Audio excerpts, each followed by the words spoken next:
Hi, this is your instructor Craig Pence, and in this video we'll be talking about bond and debenture issuances.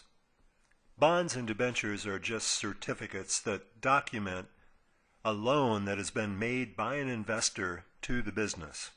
We see an illustration here of a bond certificate, and it's very similar to a stock certificate. Individual investors would make loans to the corporation, and in exchange they would receive a certificate like this. Stockholders also make investments into the corporation and receive stock certificates from the corporation. But there's a big difference between bonds and stocks. Bonds represent a loan made to the business by the bond holder. A stock certificate represents an owner interest in the business. Interest payments on loans are a contractual obligation on the part of the corporation, and if the corporation fails to make an interest payment, the bond holders can sue the corporation for payment. There's no contractual obligation on the part of the corporation to pay dividends to the stockholders. And if the corporation passes its dividend and does not pay a dividend, the stockholders have no recourse against the corporation. Likewise, if the business fails and is disbanded and its assets are all liquidated, bondholders as creditors get paid everything that is due to them before the stockholders can receive anything. Bonds look a lot like stocks, and they have other similar characteristics too. For instance, there's a par value that will be stated on the bond certificate. On this one we can see that it's $1,000. Also stated on the certificate would be the interest rate that this bond guarantees to the bond holders. Here it's 5.25% per year. The interest on the bonds is usually paid semi-annually. That means every half year or every 6 months. Let's look at the example that's given in the module concerning the issuance of a bond and then the payment of interest on the bond through its life. In the example in the module, we had 100 bonds that were issued that had a $1,000 par value each. That gave us a total of $100,000 in par value for this bond issue. Stocks also have a par value, and in some instances the par value can establish the legal capital for the corporation. Otherwise, par value on a stock certificate really doesn't mean anything. The par value on a bond issue, though, does have meaning. In this case, the $1,000 par value on the bond issue is the assumed amount of the loan that was made to the corporation by the bondholder. When this bond matures, it will pay $1,000 principal amount back to the bondholder. In our example, we have a total of $100,000 in par value that will be paid back at maturity to the bondholders. However, when the bonds are issued by the corporation, the bondholders may pay more than or less than this par value amount. If more than par value is paid, then the bonds are issued at what is called a premium price. If less than par value is paid by the bondholders, then the bonds are issued at a discount to par value. Our bonds have a 6% contract rate of interest, which means that each bond will pay 6% of $1,000 par value, or $60 per year. If the interest is paid semi-annually, then bondholders will receive $30 per bond every 6 months, and on all the bonds issued, all 100 of them, the corporation will have to pay a total of $3,000 in bond interest every 6 months through the life of the bond issue. Let's look at the entries that would be made to account for our sample bond issue.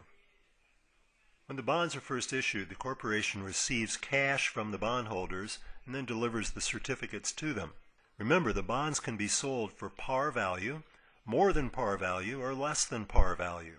In this case, the bonds were sold at a discount below par value. So we have a debit to cash here for $96,000, but the credit goes to bonds payable for par value. This is always the case. And this creates a $4,000 difference in our entry. You might ask, why are the bonds recorded at par value? Why not just put the $96,000 as the credit to the bonds payable account? And the answer is, at maturity, our company is going to have to pay the par value to the bondholders. Therefore, the liability really is $100,000. The bondholders have only given us $96,000 though, so they're going to be making an additional $4,000 when they finally receive the maturity value of the bonds.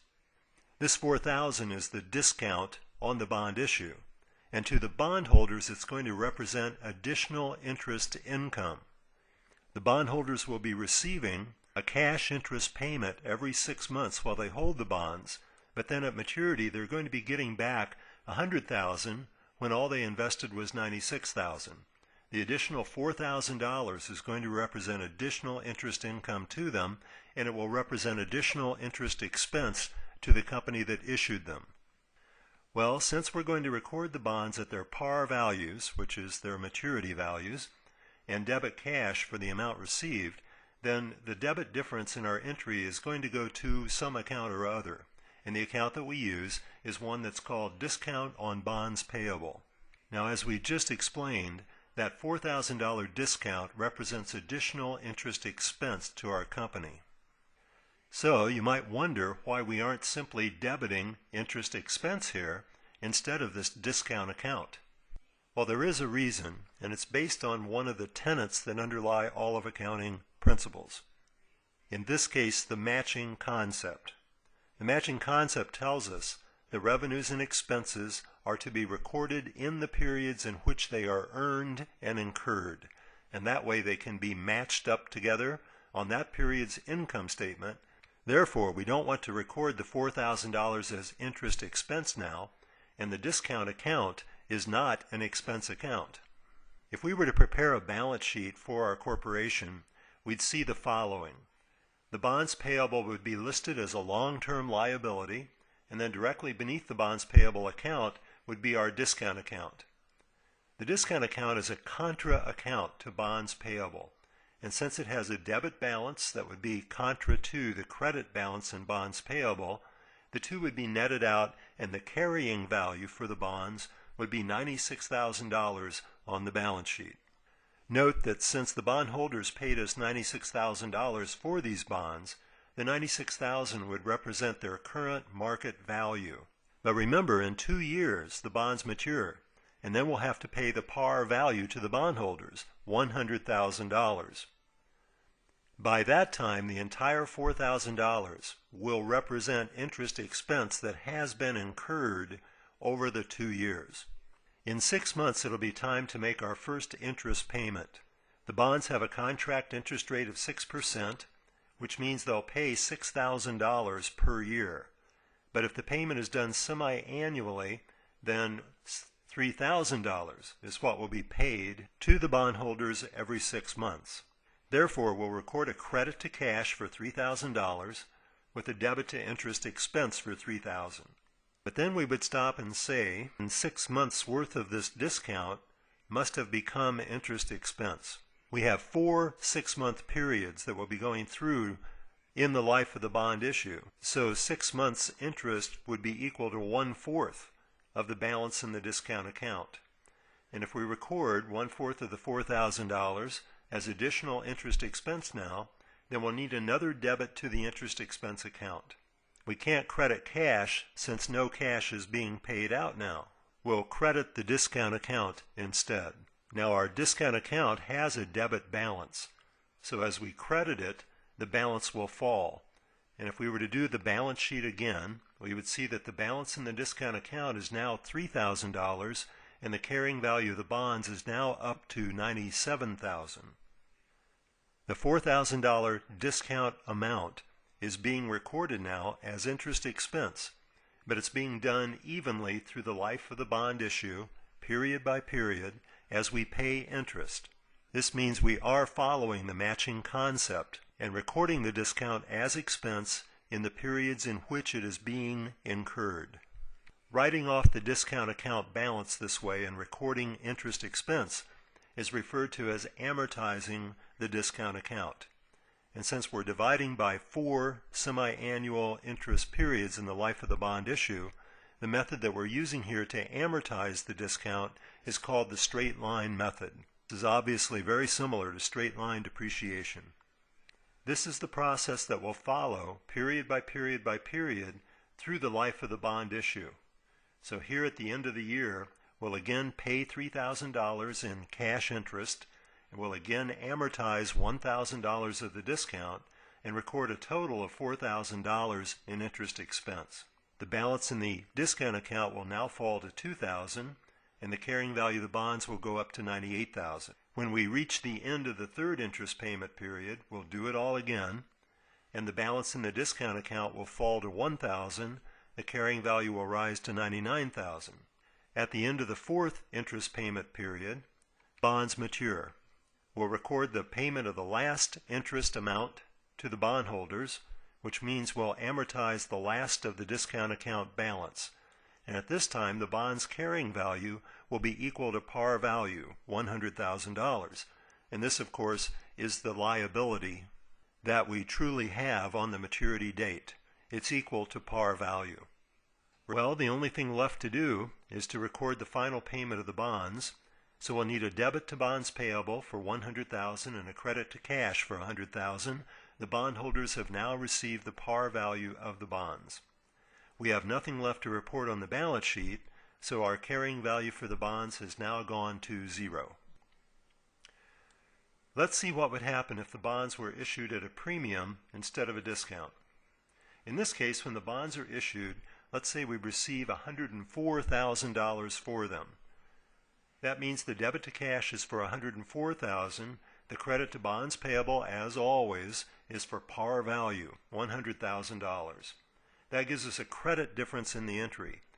This is the amount of the premium we received when the bonds were issued, and we're going to credit an account called Premium on Bonds Payable. If we look at the balance sheet now, we see that the bonds are carried at their par values plus the premium that was received on them.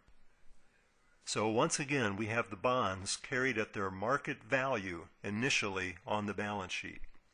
The premium, in this case, represents an amount that the bondholders gave us that we will not give back to them at maturity. The discount that we worked with earlier represented additional interest expense because it was an amount that we had to give to the bondholders at maturity that they did not give us when the bonds were issued. The premium is the opposite of a discount. It's not interest expense then, it's an offset against interest expense. When we amortize the premium, the effect will be to reduce the company's reported interest expense. When we make our first interest payment, we'll again debit interest expense and credit cash. But then, when we amortize the premium by again dividing it by 4 semi-annual interest periods, we'll need to credit interest expense. Net then, we're going to be reporting only $2,000 of interest expense, and that's because the premium represents an offset against interest expense. The premium has now been amortized by $1,000, so the balance in the premium account is $3,000, and that gives us a carrying value of $103,000 after the first interest payment. We'll make the same set of entries when it's time to make the second interest payment, which means we'll amortize another $1,000 of the premium account. Its balance will become $2,000, and the bonds will be carried at $102,000 on the balance sheet. We'll do it again when we make the third interest payment, and now the premium account balance will be $1,000 and the carrying value will be $101,000. When we make our fourth interest payment, we'll again amortize $1,000 of the premium, and that will give us a zero balance in the premium account. The bonds are now being carried at their par values, $100,000. The only thing left to do then is to pay the bondholders the maturity value, $100,000, and after we do that, there's no balance left in bonds payable or premium. The liability is now gone from the balance sheet.